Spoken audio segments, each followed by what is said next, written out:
Welcome back to the TrailBLAZER Pod. I'm your host, Faye, and each week I bring you stories of Jewish women who are paving bold paths. This week's guest is Allison Gandlin. She's carved her own lane in flag football and opens up about finding strength in her Jewish identity and turning imposter syndrome into fuel. Allison shares how teamwork, humility, and authenticity shapes her game, and her mission to spread love, positivity, and leadership on and off the field. Let's dive in.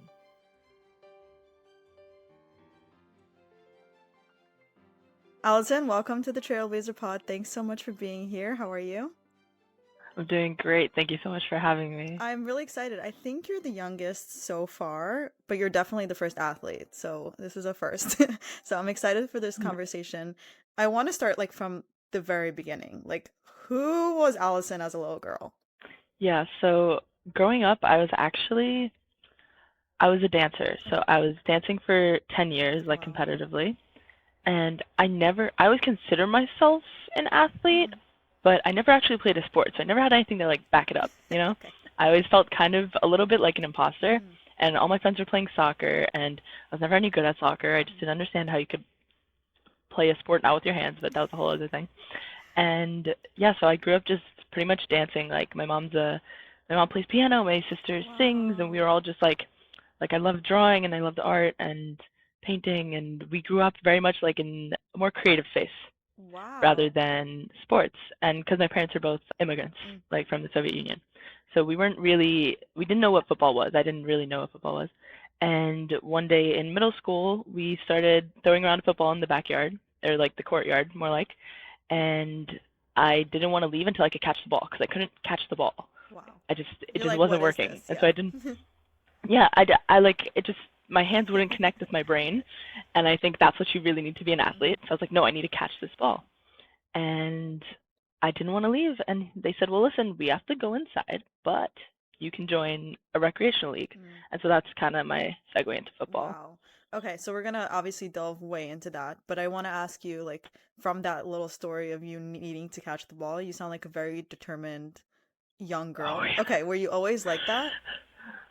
I actually didn't realize this until recently, but I was very like as soon as I get an idea in my head, no matter how crazy it is, I'm like, okay, this Okay. is happening. Yeah. And I very much think I get that from my mom because Mm. she has a vision and just wants to make it Wow. happen.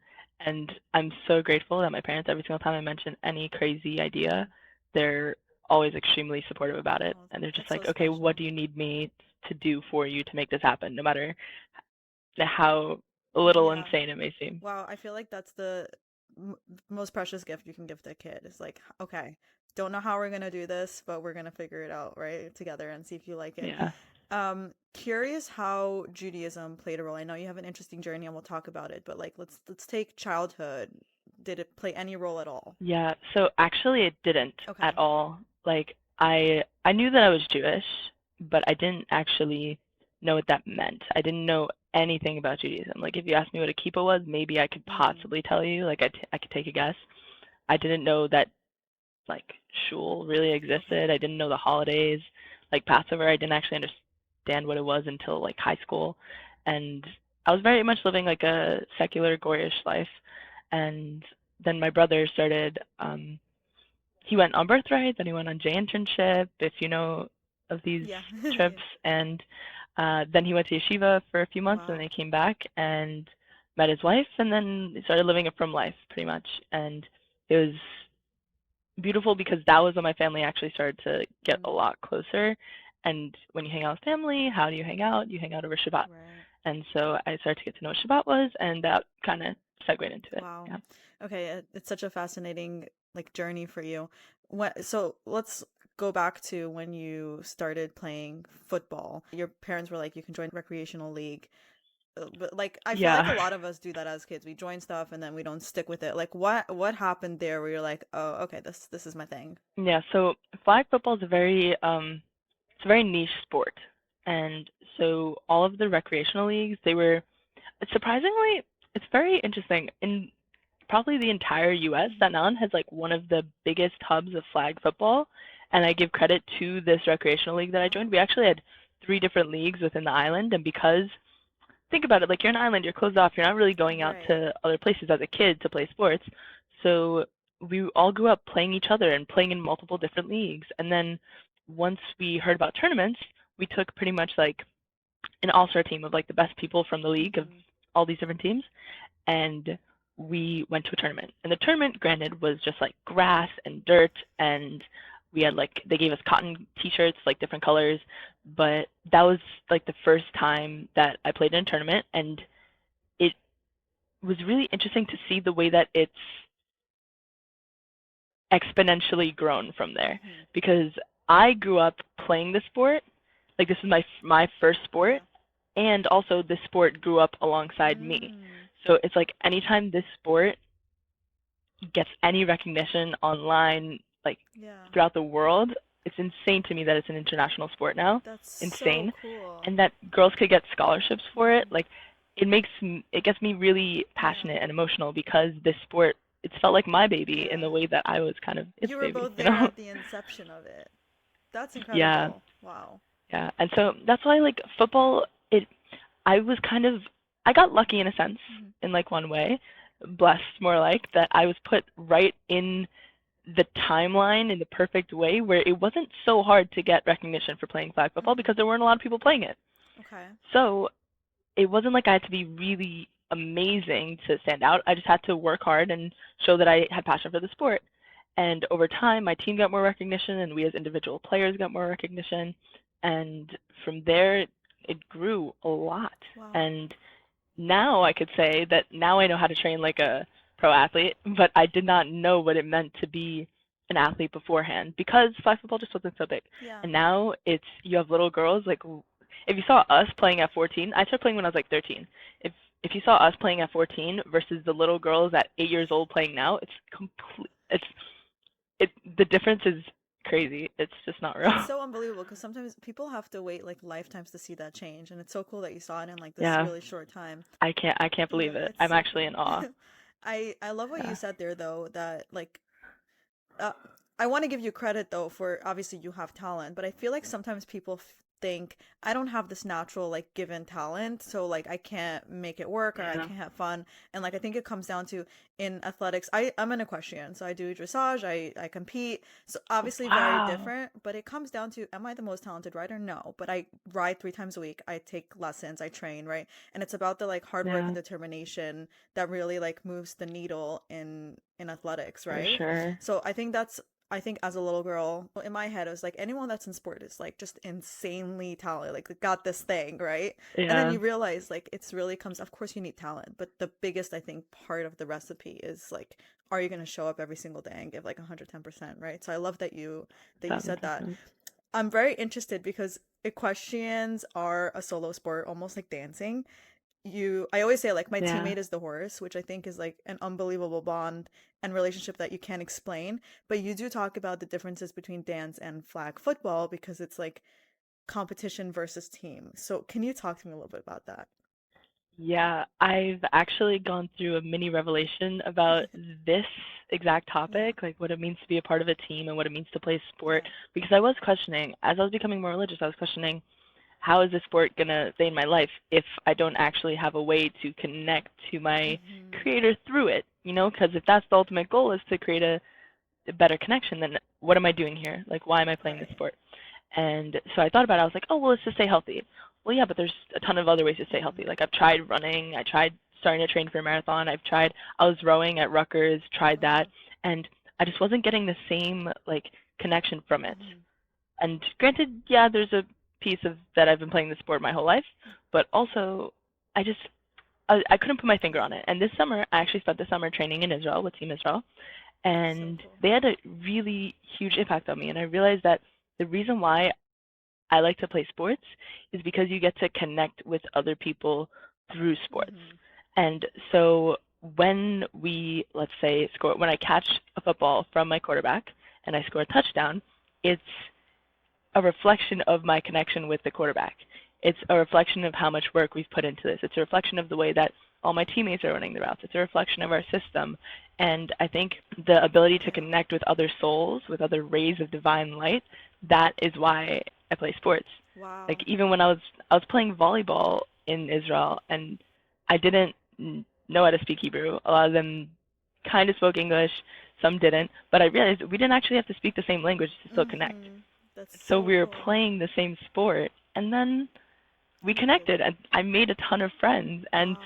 yeah, I'm in the group chat, and yeah, I have to Google Translate every single time they send anything, but we're getting there. Wow. Ultimately, like that was what I Yeah. found in football that I didn't find in dance. It makes so And much I sense. love dancing, but it was like it's just two different things. Yeah, I think it makes so much sense. I also want to say just like I admire how deep you go and to figure out like what's the purpose here, like what's the why, right? How do I use this as like a Yeah. vessel or a conduit to get to where I want to? I just want to say like most people don't think that way at 20. It's like really special and unique. I think that I realized recently that everything is a lot um, deeper than it seems, and like the deeper the person, the more that you have to, like, Yeah. there's more space to cover. Yeah. So you have to keep digging. You have to keep Yeah. digging, and the more that I like, the crazy part about this is once you think you know yourself, Oh my something God. new comes along, and you're like, Girl, it I never don't know ends. anything. It never ends. Let me tell you. Yeah, Yeah, and I also love how yeah, you just debunked, like on social media, everyone's like, it's not that deep. And you're like, yes, it's deeper than deep.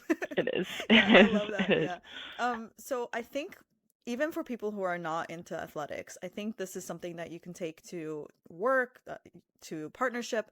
What are some things that you can share that you learned about teamwork? Oh, this is a big one because oh, like I said, when I started, I wasn't so good, and as even I was like training through COVID. I was a kid, I had nothing to do, so I was at the field all the time. Yeah. So I got pretty good, and eventually, from me being a member on the team, I became a captain of the team, and in that transition, I learned a lot about what it means to be not only a peer and like support each other from a peer level, but then also what it means to be a peer leader, because there's certain boundaries that you can't cross, and there are also certain times where you have to hold people accountable, because sometimes when people hear it from a coach, it's not really as effective as hearing it from a teammate.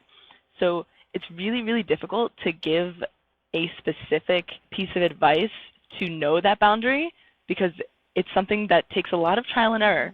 Me and my teammates have fought a lot over the years, Wow. and I learned so much from just making mistakes, and also I realized that those relationships, if you really want those teammate relationships to work, it's okay to mess that up a little bit, Yes. because it's all about the ups and downs. People say that about like marriages all the Yes. time, right? And so like I've had a lot of ups and downs with my teammates, but ultimately we're the closest that like Yeah. they're my closest friends.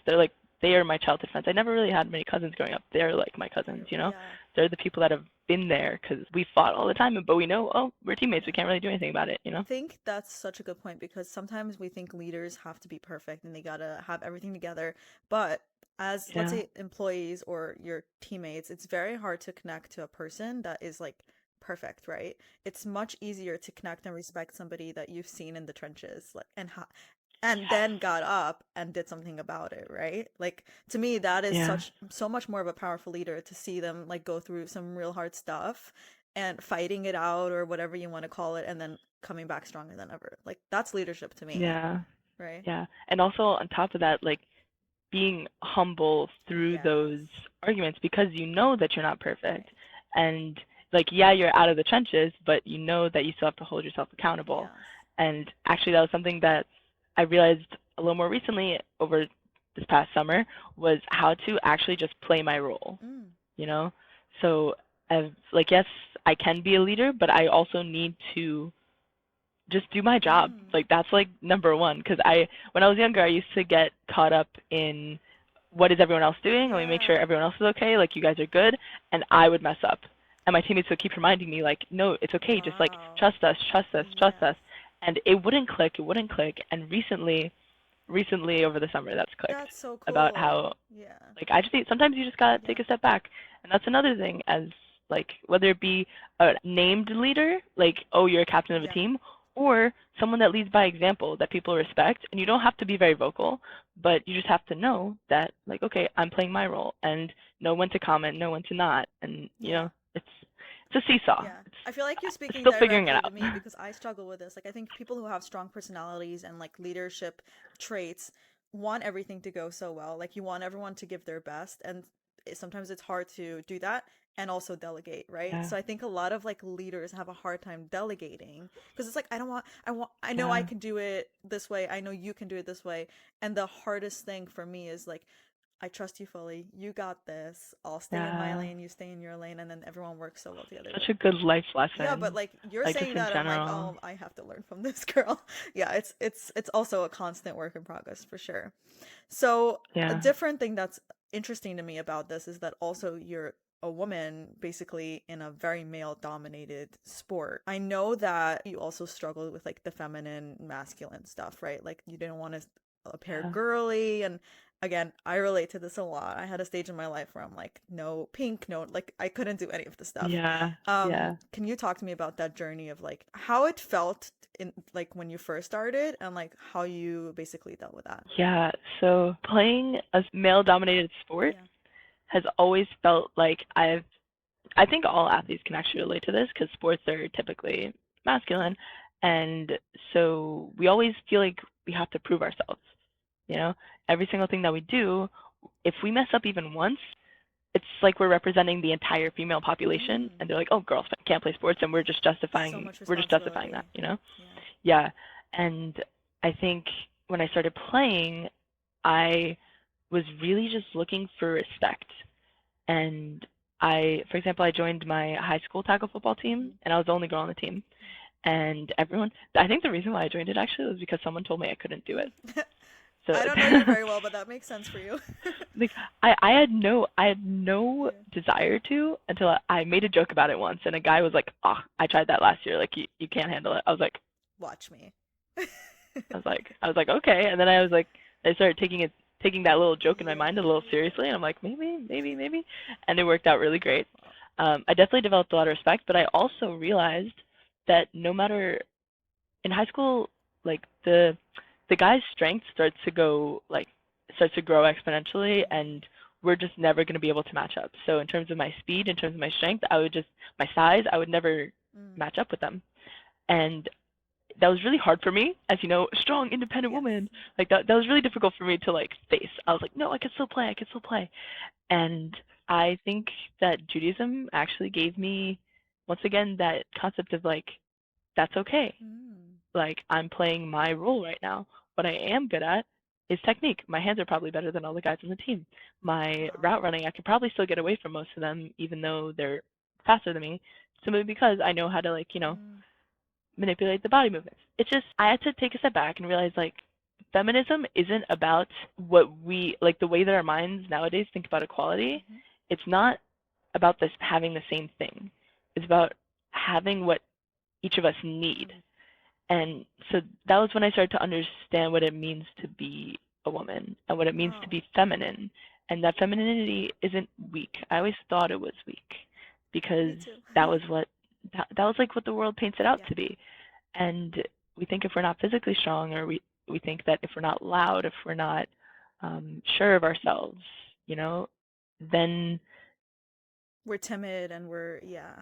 yeah. Yeah. And that actually, once again, my family that had a huge impact on me, my sister-in-law showed me what it meant to be a successful woman, and that was when I really started respecting femininity. And now that I'm still in this sport, but I have changed to a great extent. Let's say that, to a great extent. And now I did play tackle football, but I'm thinking about the way that Mhm. the kind of attitude that you need to play that. I'm not there anymore. I'm a lot more calm, a lot more patient. I can't really hit people. Like I just don't want Yeah, to. yeah. But like I feel like before you could find like that place inside of you, but I can't find that anger anymore to hit people. So Yeah. not happening. Um, but I really love flag football because it's a sport that granted men play as well, but it really does make me feel like I can be feminine and play a sport at the same time. Wow. You know? It's so It's cool. it's just beautiful. I think it's like dancing. It's Mm. literally like dancing on the field. It's amazing. And it's so strategic. I love it. It's funny because Great. I'm relating a lot with like I don't know how much you know about dressage, but it's dressage is literally they call it like dancing with horses. Like if you watch the Olympics, they literally look like they're dancing, like they're doing ballet on the Yeah. field, and it's all like strategy and mechanics and like which muscle you're moving. Yeah. And I always say it's exactly like dancing with the horse. I relate to that a lot. But I think it's also interesting because I went through my own journey with like being more feminine and finding that balance. Yeah. And so it took me a long Yeah. time to realize like some women want to stay at home and be a mom and cook, and that's just as strong as somebody who wants to go out and work because it's their personal choice. Yeah. And it's as long as you're doing what you want to and you're able to do that, that's what it is, right? So I really relate to you on that part. And I think it's interesting to find that gray area of being feminine in a very male Yeah. dominated space. I'm like, how beautiful is it that you can do that? Yeah, it was a huge learning curve too because I wound up having a lot of guy friends Mm-hmm. and I didn't really me personally, I fell into the patriarchy and I Mm. started having a little less respect for women. Interesting. And I realized that the more that I was around men, the more that I wanted to be around men because it felt like that was like that I like the alpha mentality. If I walked into a room, I would find the alpha and I'd be like, I need to show that I'm respectable and then I could go like talk to Yeah. everyone else, Yeah. you know? And I think that once I started getting a little more secure in myself, I realized I didn't need that and that's okay for me to be here because I know who I am. It doesn't matter everyone else like Yes. what everyone else thinks of me. It Yeah. matters what I exude, what I portray. But I realized as soon as I focused Inward. inward, then everyone else respected me automatically. Yes. And it's just like the presence Yeah. my presence was elevated to the point where they knew that I was an alpha from Yes. like, you know, No, it the makes inside. so much sense. I'm curious, like, I'm sure you're very respected amongst your like peers and teammates. Like seeing you go through Hope this so. change, I'm sure, okay, of course, seeing you go through this change, like let's obviously the Judaism part, but also this like being more confident with who you were as a woman. How do you think it affected them? I hope that I made a good lasting impact. I think that I've definitely been trying to spread as much love as Mm-hmm. possible.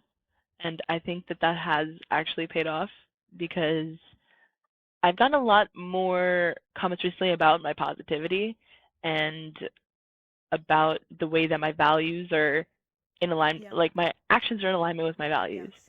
And I think that just being around people as a good holy person, as a good holy Jew, it's been impactful in terms of their personalities and the way that they view the world. And I hope that they're a little kinder to people, or that they're a little more grateful, or that in general they're a little more happy. And I wish I could say that I knew for sure that it's making an impact, but I know that um, maybe I'm just viewing the world differently, and I think everyone else is just That's happier. so beautiful. But I I don't know.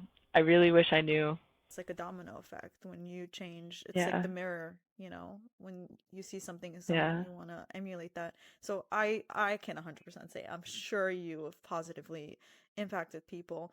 I love this, like, I read an article or interview you did, and I'm gonna just quote you, and it's from, I think, a trip on that you took to Israel, where you said, "On the trip, I yeah, didn't tell anyone about myself. I realized that people are really special just being, not by doing. I always define my success by a checklist. A Jew is holy because of who they are, not what they do." And I think this is so beautifully put, and also so like, I'm like, oh my gosh, wow, the way you phrased that.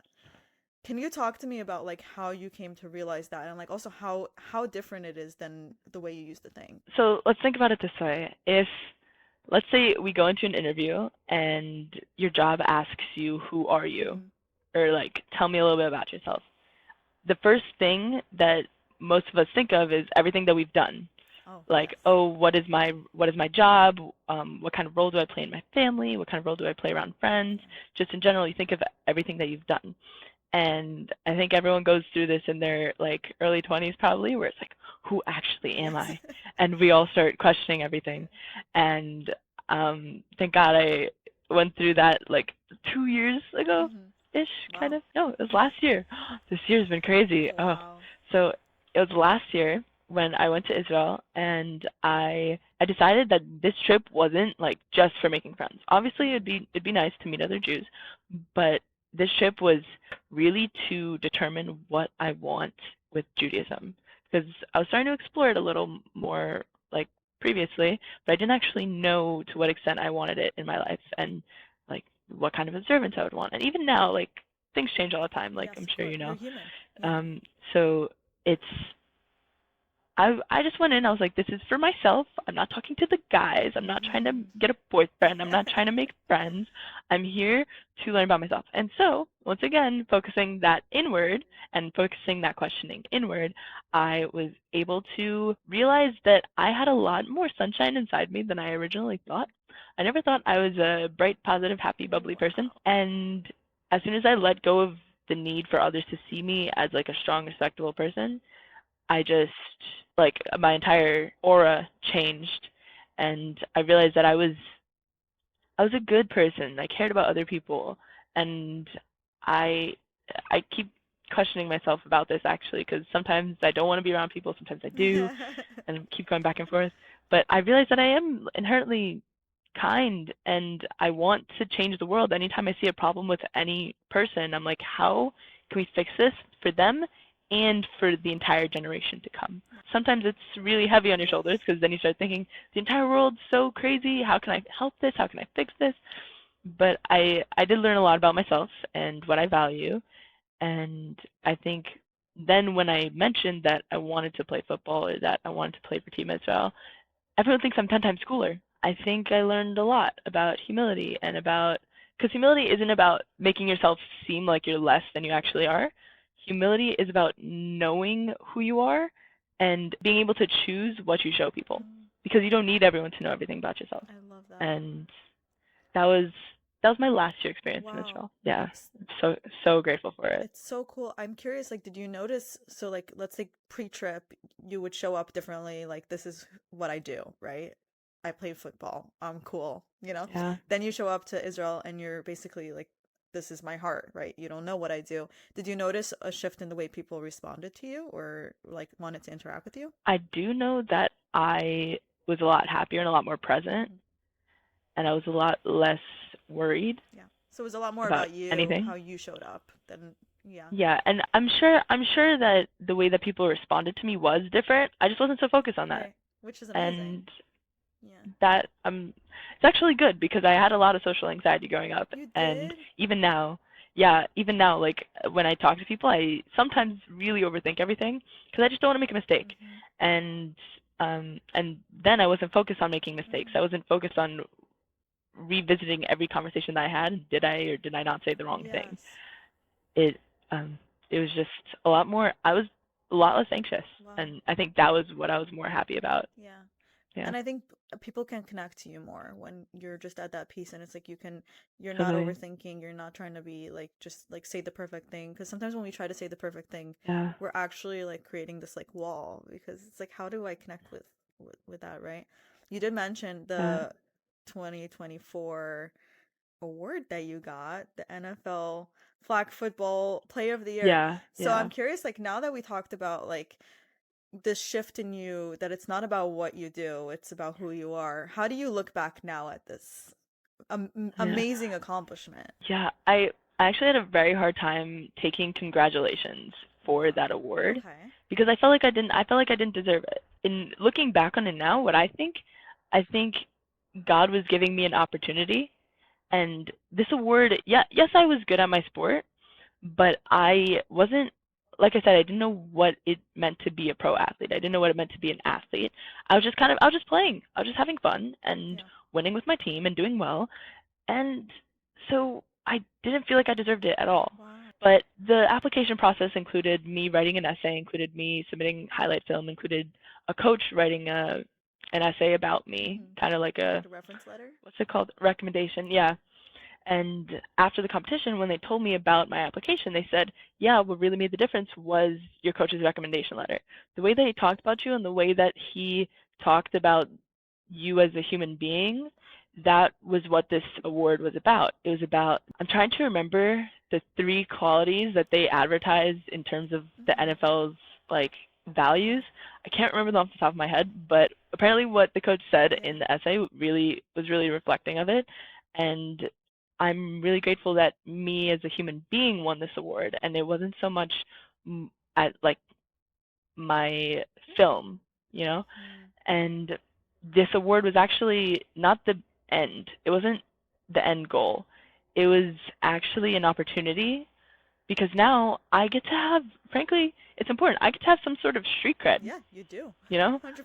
Because if we think about it, I chose not to go to college for flag Mm-hmm. football. I could have. I could have gone to scholarship, and I could have gone to pretty much like any school.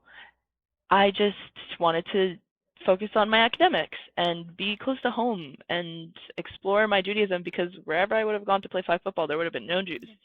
And I got the opportunity to stay here, and I did not play football for like 2 years. Maybe I played in tournaments and I worked out as much as I could. I played other sports. I was playing beach volleyball and I was rowing, but I just wasn't playing. Yeah. I wasn't playing football. So now I have this award to say, yes, I am a good football player. The NFL says so. Yes, they do. So, so I had like this, like, I had room to breathe. I had room to grow. I had room to make mistakes. I had room to fall off in terms of my workouts. And people would still respect me. People would still respect my knowledge of the game. People would know that I'm experienced. And now that I'm getting back into it, I feel like I can, I don't know if this is a healthy way to think about it, but it feels like I can, like, redemption for this award. Like, I can go play with Team Israel and show people that I am a crazy good athlete and that I align with these values, and that this award I got for a reason, and like now you guys could see what I've done with it. Yes. And because of it, I've gotten opportunities like this to talk to you, to do other interviews, to talk to other Jews, and for people to look at me and be like, whoa, okay, she's respectable. Yeah. And I guess that's kind of what I've always been looking for. It's is, amazing. like I said, to be respected. Yeah. And it was the start. It was just the beginning. So Yeah, I mean, I'm so excited to see where you're going with this. I just want to ask you, like you were saying, you felt almost like this imposter syndrome because you're like, I don't know what it means to be a pro athlete. So now, what does being a pro athlete mean to you? yes, imposter syndrome is so real. It is. I'm just like soaking that Yeah. in. It I think that when I started working out again like over the summer consistently, I recognized that if I wanted to, because the goal is the Olympics in 2028, and if I want to be an Olympian, I have to train like an Olympian. And so that means making it a priority. And before, it would kind of, working out would go around school, and it would go around all my other values and all my other priorities. And now I really have to schedule in at least 2 hours a day to stay active. And that's really difficult. That's really difficult. So I really had to change the way that I was looking at myself, and in order to be that person, if that makes sense. I remember I went to a lecture with Dr. David Lieberman, I think is his name. He was like a PhD in, I don't know, like something. And he was talking about self-concept, and that our self-esteem directly comes from how we look at ourselves. And the way that you develop your self-esteem is by making decisions that align with what you want to be, like with the way that you look at yourself. And if you want to be a different person, then you have to create that vision, and then you have to make decisions that align with that vision. And then that's how you build your self-esteem. Wow. And those decisions are going to be hard. They're not going to be easy, because to be a good person is not easy. To be a person that doesn't give in to your yates or heart, to your evil inclination, that is not easy. So I had to redefine myself, and I had to look at myself in the mirror and say, I value movement. I value working out. This is what I do with my free time. This is what I don't do with my free time. That was also a very big distinction. And I think it was just really changing the way that I looked at myself and outlining my values and outlining my priorities and saying what I need to get done and what is okay if, like, I tip a little bit. For example, if I want to have dessert, I'm having dessert. I'm going to go crazy if I don't have dessert. But what I won't budge on is the fact that I need to do mobility every day. I need to stretch every single day. And I need to have, like, I have to distinguish what I need, what I didn't need so much, and then what I cannot have in my life, like the absolute no-no. Right. So, just a lot of discipline. So smart. I like the thing of, like, what's your negotiables, what's your non-negotiables, what's everything in between. Yeah. And I love how everything you're saying is about turning inward. Like, what's inside? Like, what's the bigger picture here? your goal with the Olympics with Team Israel, I want to ask you like now, obviously you're amazing at the sport. What's your like speaking of inward, like what's your bigger vision for it? Like why do you want to do this? Yeah. I My goal is to spread as much love and positivity as possible. I think this world is very crazy right now. Everyone is extremely polarized no matter where you go. The You name one topic of discussion and people are like immediately retreating to their corners and screaming at each other from opposite sides of the room. So I I think it's just I want to be able to use this as an opportunity to not only show that yeah, Jews can play sports, but also that we're cool Yes. and also that life is meaningful. That every single thing that we do, it's there's a possibility to make an impact. There's a possibility to make a difference. So I'm going to be doing my job on the field and going to be working out as hard as I can off the field so that when people see me on the field, they're like, "Oh, she's really cool. Let's go talk to her." And that's how I get my voice out there. I think that there's so much more to the sport than, like I've mentioned this entire time, than just playing a sport.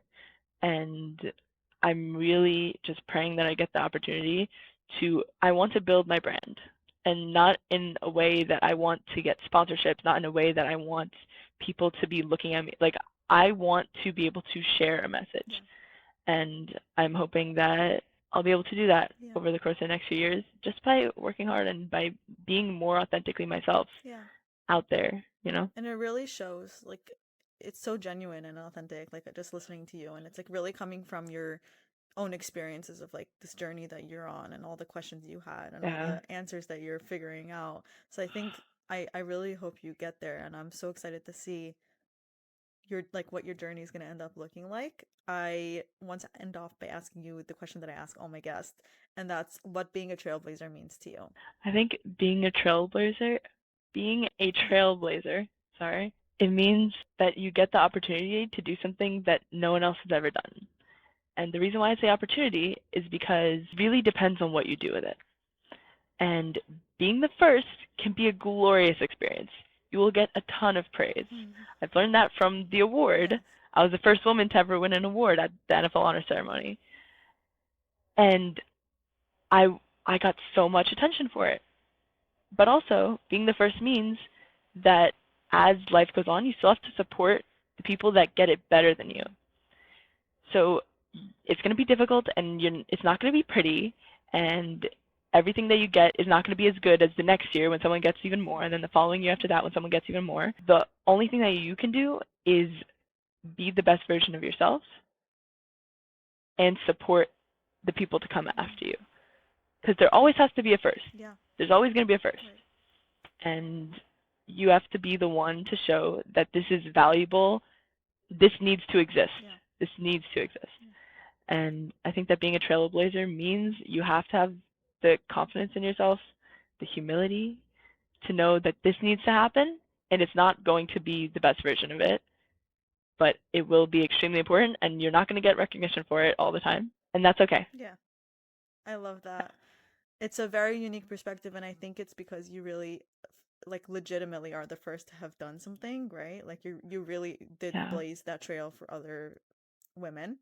I have to say, like, I'm going back to what I said in the beginning, but I know you're younger than me, but you're like so inspiring, like genuinely. Like I'm glad we're doing this in the morning because I'm really starting my day off with like this. You're just like a light. You're a light, but it's also not just like, everything's good. You're coming from a very genuine place of learning. Like I've learned these things, I'm sharing. So I just want to let you know, like whatever your goal is, like you're doing it. So thank you so much for being here and for sharing your story and the things you've learned. I'm so glad. Thank you for having me because this is how I can express myself and listen to myself back. This is how I learn. Amazing. This is how I learn. Perfect. Okay, I'm glad to hear that. Thank you so much.